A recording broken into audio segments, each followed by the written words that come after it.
ওই ভাষণের প্রতি অনেকের আবেগ অনুভূতি থাকতে পারে।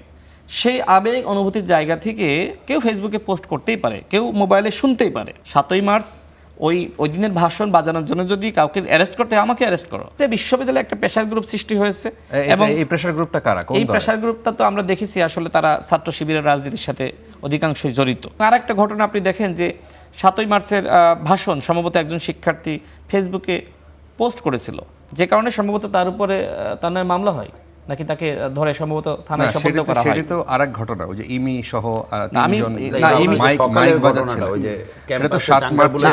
আমি ইমি সহ কয়েকজন ছেলে তারা যে শাহবাগ থানার সামনে গেল, কেন গেল? আমি যতটুকু শুনেছি যে একটা ছেলে ফেসবুকে না, ও এই চাঙ্গারপুল মোড়ে 7ই মার্চের ভাষণ বাজাইতেছিল, পুলিশ গ্রেপ্তার করে নিয়ে আসে। আমি সেটাই বলছি যে এই যে 7ই মার্চের ভাষণ বাজাচ্ছিল, তাকে গ্রেপ্তার করে আনলো, সম্ভবত এটার প্রতিবাদ করার জন্যই সেখানে গিয়েছিল, আমি যতটুকু তথ্য পেয়েছি। এখন সে কিন্তু 7ই মার্চ মানে ভালোবেসে বা ওই ভাষণ বাজানোর জন্য সেখানে যায়নি, একটা প্রতিবাদ করার জন্য যে এই ছেলেটা ঠিক আছে 7ই মার্চের ভাষণের প্রতি অনেকের ভালোবাসা থাকতে পারে। 5+ স্টার রেটিং প্রাপ্ত দেশের সর্বোচ্চ বিদ্যুৎ সাশ্রয়ী ওয়ালটন এসি স্মার্ট কমফোর্ট এখন নেক্সট লেভেলে। শেখ মুজিব 71-এর আগে 72 পর্যন্ত এক ধরনের রূপ ছিল, তারপরে আরেক ধরনের রূপ ছিল, সেটা নিয়ে আপনার তর্ক বিতর্ক থাকতে পারে, কিন্তু যে সময় 7ই মার্চের ভাষণ, ওই সময়কার প্রেক্ষাপটে এদেশের মানুষ তো ওই ভাষণকে গ্রহণ করেছিল। সুতরাং ওই ভাষণের প্রতি অনেকের আবেগ অনুভূতি থাকতে পারে। সেই আবেগ অনুভূতির জায়গা থেকে কেউ ফেসবুকে পোস্ট করতেই পারে, কেউ মোবাইলে শুনতেই পারে, তাই না? এখন ওই শোনার কারণে তাকে গ্রেপ্তার করা, এবং এই যে গ্রেপ্তার করলো, এই গ্রেপ্তার করার কারণে কিন্তু ইমি আমাদের সাথে একসময় আন্দোলন সংগ্রাম করেছে। 18 সালে আমি যে সময় অ্যারেস্ট হই, সেই সময় কিন্তু ইমিকেও অ্যারেস্ট করা হয়েছিল।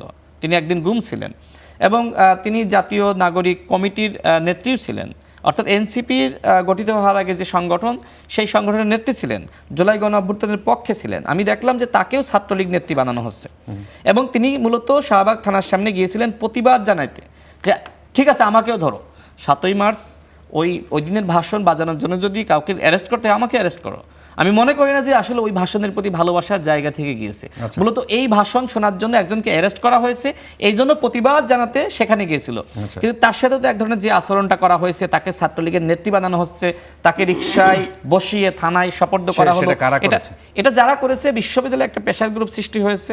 এবং এই প্রেশার গ্রুপটা কারা? এই প্রেশার গ্রুপটা তো আমরা দেখেছি আসলে তারা ছাত্র শিবিরের রাজনীতির সাথে অধিকাংশই জড়িত, এবং এই কাজটা তারা কেন করছে আমি জানি না। আমার কাছে মনে হয় যে তাদের যদি কোনো অভিযোগ অনুযোগ কারোর ব্যাপারে থাকে, তারা থানায় মামলা দিতে পারে এবং প্রশাসন তদন্ত করুক, তার ভিত্তিতে ব্যবস্থা গ্রহণ করুক। কিন্তু তারা নিজেরা যেভাবে আইনের শাসন নিজেরা করতে চাচ্ছে, ওই ছাত্রলীগ যেটা করেছিল পুলিশের ভূমিকায় অবতীর্ণ হওয়া, এখন যদি কেউ কোনো ছাত্র সংগঠন বা নেতৃবৃন্দ ওই পুলিশের আচরণটা করতে চায়, তাহলে তো আসলে এই রাষ্ট্র কখনোই সুশৃঙ্খল হবে না।